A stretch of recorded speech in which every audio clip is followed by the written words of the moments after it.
தென்னாடுடைய சிவனே போற்றி, எந்நாட்டவர்க்கும் இறைவா போற்றி. நேயர்கள் எல்லாருக்கும் வணக்கம். நேயர்கள் எல்லாருக்கும் தமிழ் புத்தாண்டு நல்வாழ்த்துக்கள்.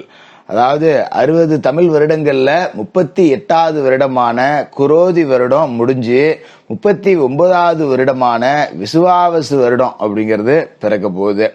இந்த விசுவாவசு வருடம் அப்படிங்கிறது மேச லக்கணத்துல பிறகுது. அதாவது ஆங்கிலத்துக்கு பாத்தீங்கன்னா ஏப்ரல் 14ஆம் தேதி. இந்த தமிழ் புத்தாண்டு அப்படிங்கிறது விசுவாவசு அப்படின்னாலே நேர்மை, செல்வம், தயால குணம் இதை குறிக்கக்கூடிய வருடம். அப்ப நேர்மையா உழைக்கக்கூடியவர்களுக்கு அற்புதமான பலாபலன்களையும் செல்வத்தையும் அள்ளி கொடுக்கக்கூடிய ஒரு வருஷமா இருக்க போகுது. இந்த வருடங்களோட கிரக நிகழ்வுகள், ராசி மாற்றங்கள் அப்படின்னு பாத்தீங்கன்னா, கிரகங்களோட ராஜா சூரிய பகவான் மேச ராசியில உச்சமடைவார். செவ்வாய் கடகராசியில நீசமடைகிறார். புதன் மீனராசியில நீசமடைகிறார். சுக்கிரன் மீனராசியில உச்சமடைகிறார். 2 கிரகங்கள் உச்சம், 2 கிரகங்கள் நீசம்.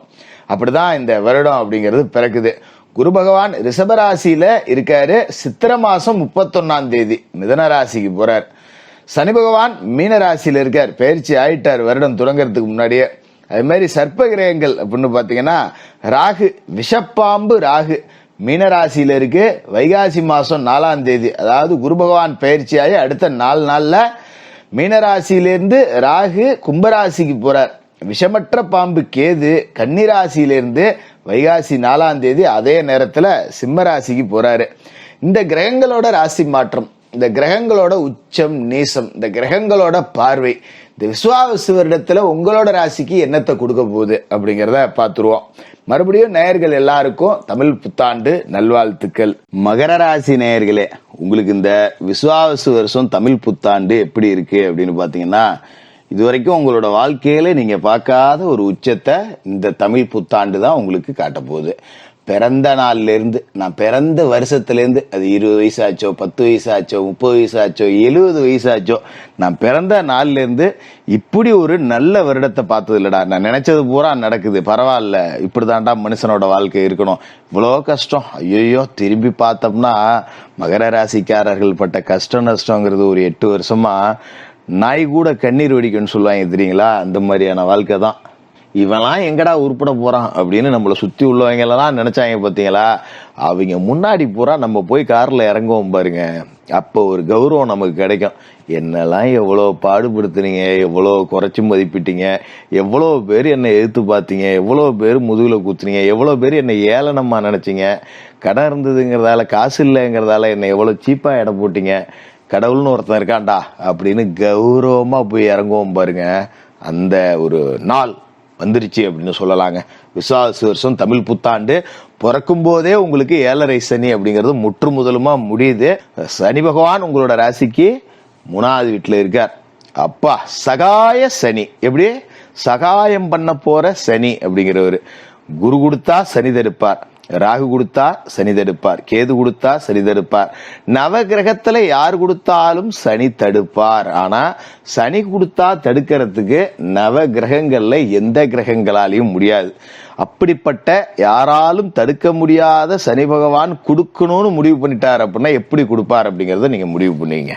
அற்புதமான யோகம், நினைச்சதெல்லாம் நடக்கும். அதாவது பொதுவாகவே மகர ராசிக்காரர்களோட வாழ்க்கை அப்படிங்கறதே பிற்பகுதி வாழ்க்கை தான். 36 வயசுக்கு மேலதான்டா என் வாழ்க்கையில ஒரு ஒளி விளக்கே தெரிஞ்சுது அப்படின்னு நிறைய பேர் சொல்ல கேள்விப்பட்டிருப்போம். ஆனா இப்ப இந்த 43 வயசுல இருக்கிறவங்க எல்லாம் பாத்தீங்கன்னா படாத கஷ்டமா இருக்கும். என்ன 36 வயசுக்கு மேல நல்லா இருப்பேன்னாங்க, 36க்கு மேலதான் ரொம்ப பாடுபடுறேன் அப்படிங்கிற இருக்கும்.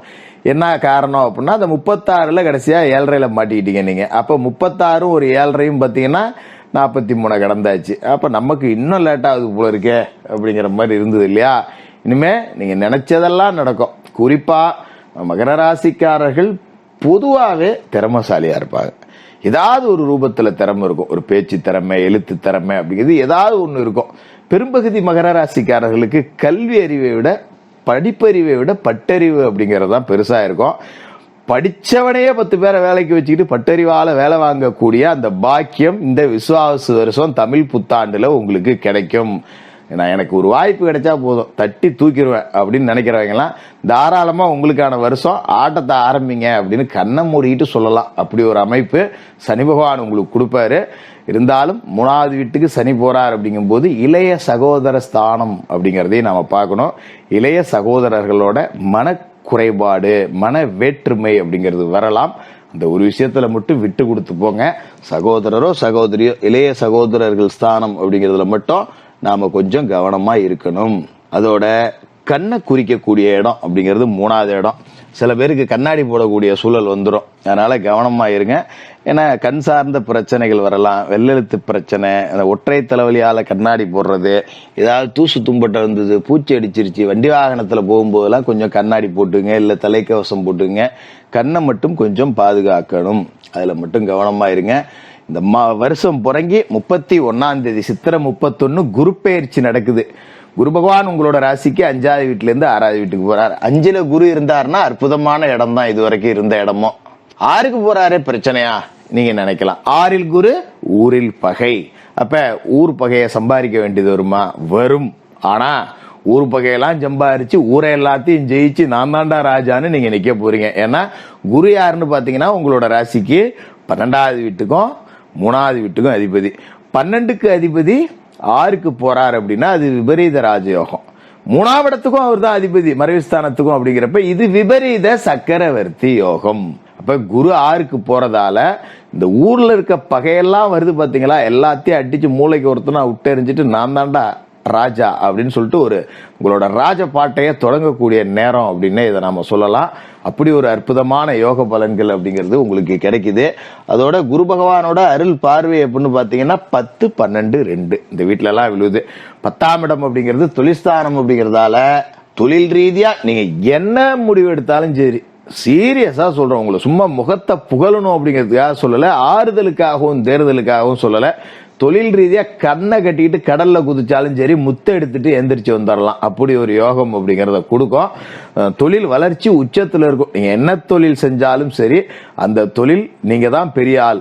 இந்த உங்களோட தொழில்ல உங்களோட பேரை சொன்னா எல்லாருக்கும் தெரியும் அப்படிங்கிற அளவுக்கு ஒரு அதி அற்புதமான வளர்ச்சி அப்படிங்கறத இந்த விஸ்வாவசு வருட குரு பெயர்ச்சி கொடுக்கும். குரு பார்வை 10ல இருக்கு. சரியா பயன்படுத்திங்க. அற்புதமான யோகம் இருக்கு. இது மாதிரி 12ஆம் இடத்துல விரயஸ்தானத்துல குரு பார்வை விழுது. அற்புதமான இந்த விபரீத சக்கரவர்த்தி யோகத்தோட 12ஆம் இடத்தை குரு பாக்குறாருன்னா பெரிய பங்களா கட்டலாம். சாதாரண வீடு இல்ல, 2 மாடி வச்சு 3 மாடி வச்சு வீடு கட்டலாம். அது மாதிரி விலை உயர்ந்த கார்கள் வாங்கலாம். வாகன யோகம் அப்படிங்கிறது சாதாரணமா வண்டி வாங்கினேன், சைக்கிள் வாங்கினேன், கார் வாங்கினெல்லாம் கிடையாது. நல்ல சொகுசு கார்கள்ல பயணிக்கக்கூடிய ஒரு யோகம் அப்படிங்கிறது கிடைக்கும். அற்புதமான யோகம். பெரிய வீடு, இடம், ஒரு பண்ணை வீடு, விவசாய நிலம், ஒரு கேணியோட ஒரு நிலம், பம்பு செட்டோட ஒரு நிலம், இப்படி நீங்க எதை வாங்கணும்னு நினைச்சாலும் அதை வாங்கக்கூடிய யோகம், அதுக்குண்டான பணம், அதுக்குண்டான வருமானம் அப்படிங்கறத எல்லாத்தையுமே 12ஆம் இட குரு பார்வை கொடுக்கும். ஏன்னா 12ங்கிறது விரயஸ்தானம். இவ்வளவு சுப விரயங்களை கொடுக்கக்கூடிய குரு 2லயும் அவரோட பார்வையை பதிக்கிறார். இது எல்லாத்துக்கும் காசையும் குருவே கொடுக்கிறாரு. குரு காசை கொடுத்துட்டு இதெல்லாம் வாங்குடா அப்படின்னு சொல்றாரு. போதாத குத்தத்துக்கு ராகு 2க்கு வராரு வைகாசி 4ஆம் தேதி. தனவாக்கு குடும்பஸ்தானத்துக்கு ராகு வராரு. தனவாக்கு குடும்பஸ்தானத்துக்கு ராகு வராருன்னா என்ன, விஷப்பாம்பு ராகுவே தனம் கொடுக்கக்கூடிய இடத்துக்கு வராருன்னா கண்ணாப்புனான்னு காசு வரும் அப்படின்னு அர்த்தம். எங்கே இருந்து காசு இருக்கு? இன்னும் சீரியஸா சொல்ல போனா நம்ம அக்கௌண்ட்ல எப்பவுமே மினிமம் பேலன்ஸே இருக்காரு அப்படிங்கிறவங்க எல்லாம் பாத்தீங்கன்னா ஒரு 50,000 அக்கௌண்ட்ல இருக்கும். அது இருக்கும்போதே இன்னொரு 50,000 வரும். அப்படிதான் காசு பணம் அப்படிங்கிறது வரும். அந்த சந்தோஷமா செலவு பண்ணலாம். நல்ல ஒரு பணக்காரன்டா நானு அப்படின்னு நீங்க நினைக்கக்கூடிய அளவுக்கு வருமானம் அப்படிங்கிறது கிடைக்கும்.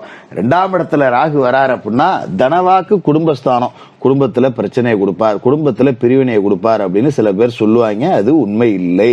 ஏன்னா 2ஆம் இடத்துக்கு ராகு வரும்போது உங்களோட ராசியை பொறுத்த வரைக்கும் குரு பார்வையோட தான் வராரு. குரு பார்வையும் கும்பராசியில விழப்போகுது. அப்ப ராகு புனிதப்பட்டு போறார். இப்ப குடும்ப வளர்ச்சி அப்படிங்கிறது நல்லா இருக்கும். ஒற்றுமை ரொம்ப நல்லா இருக்கும்.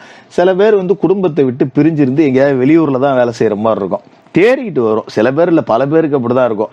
ஏதோ ஒரு ரூபத்துல நீங்க வெளியூர்ல போய் வேலை செய்யலாம், வெளிநாடு போய் வேலை செய்யலாம். ஆக நீங்க பூர்வீகம் அப்படிங்கிற இடத்துல உட்காராம எங்கேயாவது போய் வேலை செஞ்சு காசு சம்பாதிச்சு காசு சேர்த்துக்கிட்டே இருப்பீங்க. ஊர்ல இடத்த வாங்கி போடுதான் இங்கேருந்து சம்பாதிச்சு அனுப்புறேன் அப்படிங்கிற அளவுக்கு தான் இருக்கும். அப்படி ஒரு மாற்றம் அப்படிங்கிறதும் உங்களுக்கு வரும். கேது அஷ்டமத்துல இருக்காரு அப்படிங்கும் போது உடம்பு விஷயத்துல மட்டும் கவனமா இருக்கணும். ஏன்னா தேக ஆரோக்கியத்துல பிரச்சனைகள் அப்படிங்கிறது கொடுக்கும். ஏன்னா காசு நிறைய வரும்போது நேரம் நல்லா இருக்குன்னு பணம் பணம் பணம் பணம் பணம் பணம் பணத்தை தேடி ஓடிக்கிட்டே இருப்பீங்க. நேரம் நல்லா இருக்கும் போதே காத்துள்ள போதே தூத்தி கொண்டா அப்படின்னு. ஆனா அப்பப்ப உடல் ஆரோக்கியத்திற்கும் முக்கியத்துவம் அப்படிங்கிறத கொடுக்கணும். இது மற்றபடி பெரிய பாதிப்புகள் எதுவும் இல்லாம உங்களோட வாழ்க்கையோட உச்சத்தை மகரத்தோட சிகரத்தை காட்டக்கூடிய வருஷமா இந்த விஸ்வாவசு தமிழ் புத்தாண்டு இருக்கும். உங்ககிட்ட கிடைக்கிற காசுக்கு உங்களோட இரக்க குணம் அப்படிங்கறத எப்பவுமே விட்டுறாதீங்க. ஏதாவது யாருக்காவது உதவி செஞ்சுக்கிட்டே இருங்க. உங்களை நாடி வர்றவங்களுக்கு உங்களால முடிஞ்ச உதவிகள் செய்யுங்க. உங்களோட வாழ்க்கையோட உச்சத்தை தொடக்கூடிய உங்களோட ராஜ பாட்டையை தொடங்கி வைக்கக்கூடிய வருடமா இந்த விஸ்வாவசு வருடம் தமிழ் புத்தாண்டு இருக்கும். மகர ராசிக்காரர்களுக்கு வாழ்த்துக்கள்.